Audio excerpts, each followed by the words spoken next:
You know, like it's like this totally imbalanced thing. And on a physiological level, we know that when we exhale longer and release more CO2, our body moves into recovery mode, right? We get to kind of activate that parasympathetic part of the nervous system that allows us to rest and recover.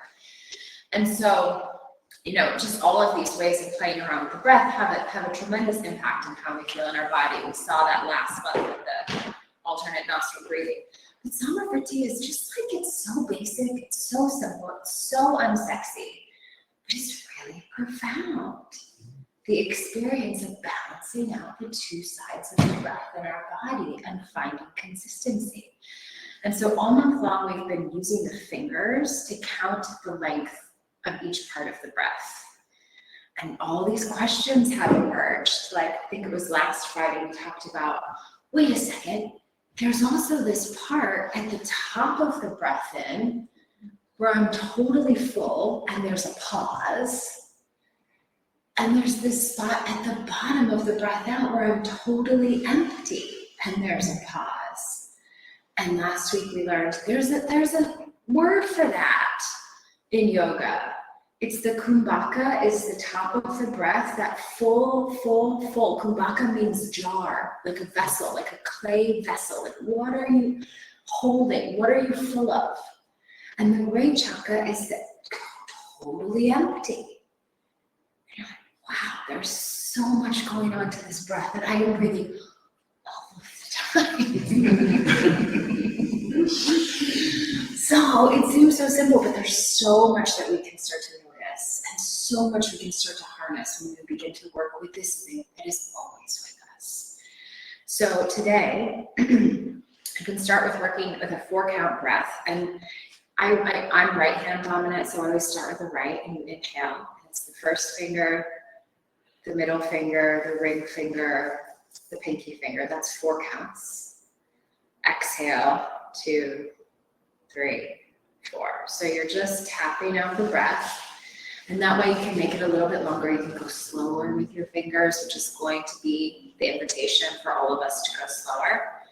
Last week we added a 5th count to the breath, right? So you can finish at the pinky and then you can draw all the fingers in. And that's a 5th count. And then come back over. So that's the basic blueprint, and we'll just start moving through that. And at some point, I'll invite you, if you want, and you can let that go at any time, but if you want to let that go after maybe half the time, and just see if you can keep the imprint, see what happens, see if that's shifted. So you don't need the fingers to count, but you've fallen into that rhythm. All right, let's see what happens. Go ahead, get yourself ready, move your body.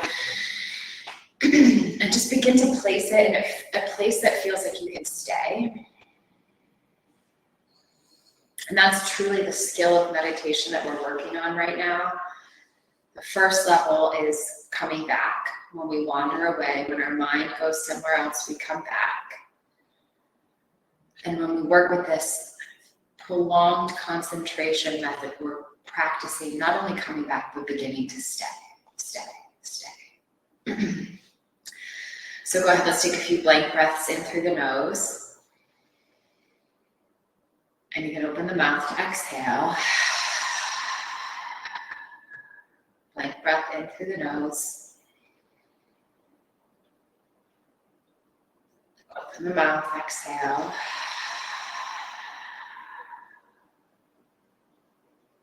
At least one more like that. Inhale.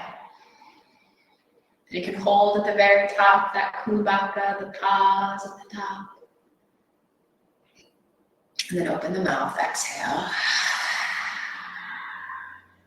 You can pause at the very bottom, totally empty. And take normal breaths. You can move your jaw around. If you want to close the eyes or just soften the gaze so you're taking in less of the room around you. Lay the backs of your hands in your lap. And then you start to set your own rhythm. So the next time you breathe in, you can start to tap out the 4 counts or the 5 counts on your inhale. And then tap out the 4 or the 5 counts on your exhale. I'm going to let you find that. It takes a little time, a couple rounds to find it. Doesn't help if I'm talking, so can work on that.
If you've lost it, just start it again. Next breath in. You can always come back.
If you want, you can try a few rounds without the fingers. Just see if you can keep that imprint of balanced breathing.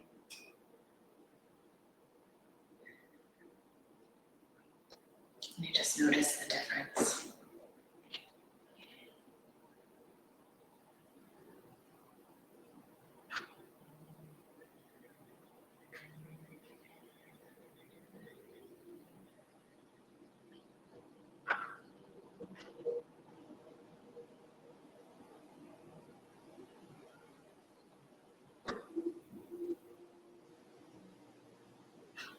And sometimes a visual helps, so you might imagine like the inhale part of the breath is a wave washing out to the shore.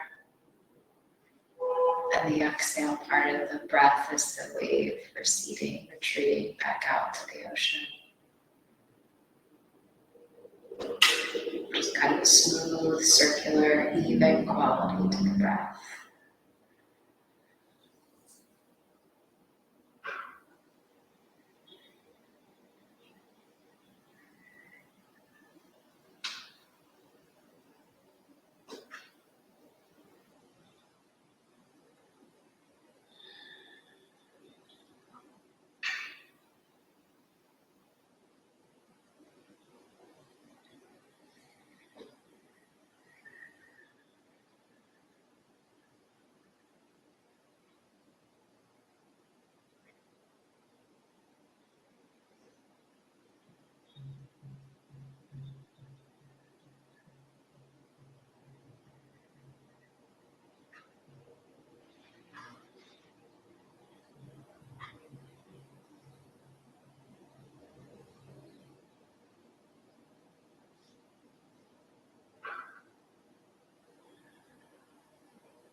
In these last few moments, just allowing yourself to linger and stay in the places where you're totally full, at the very top of the breath in, the kumbhaka,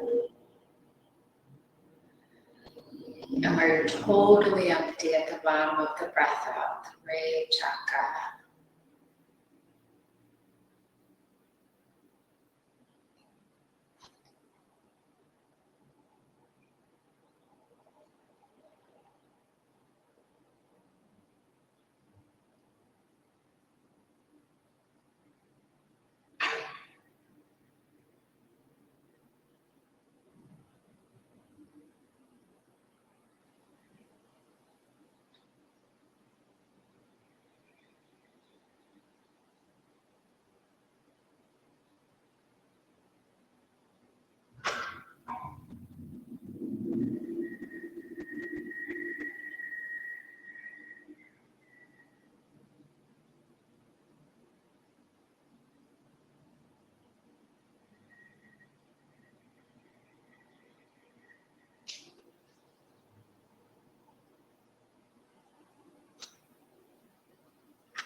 And go ahead, finish the breath that you're on, let it go. And then all together, deep breath in through the nose. Hold the breath at the very top. Moving into slow exhale, let it go. Hold the breath out. Twice more, inhale, fill all the way up. Hold, pause at the very top of fullness. And then slow exhale out. Pause, totally empty. And then last one like that together for now. Breathe in. Hold at the top. Allow that fullness. And then you can open the mouth, exhale.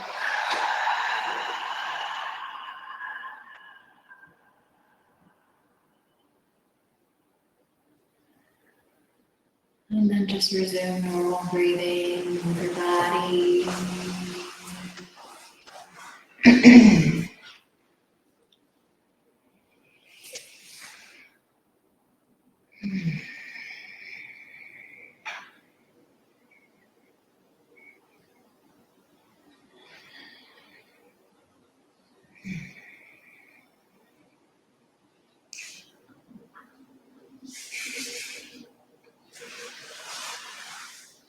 Does anyone notice a difference in how they feel?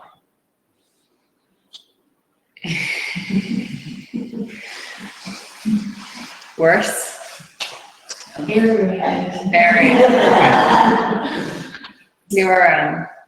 We didn't have kids for like 24 hours, so we just like did a lot of driving yesterday and kind of like visiting other places in the valley, and like such a beautiful day.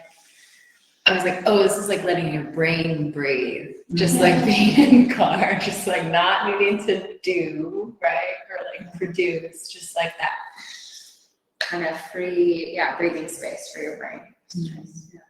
Good job. Any questions, any thoughts? I had a hard time doing the wave thing because I always done it the opposite way. Tell me more. So that I had to, I always envisioned breathing in as the wave building and breathing out as the wave coming back to shore. So trying to flip that hard. You don't have to flip it. You can stick with it. I finally got it. Cool. That's cool. Yeah. That's cool. Yeah, I love it.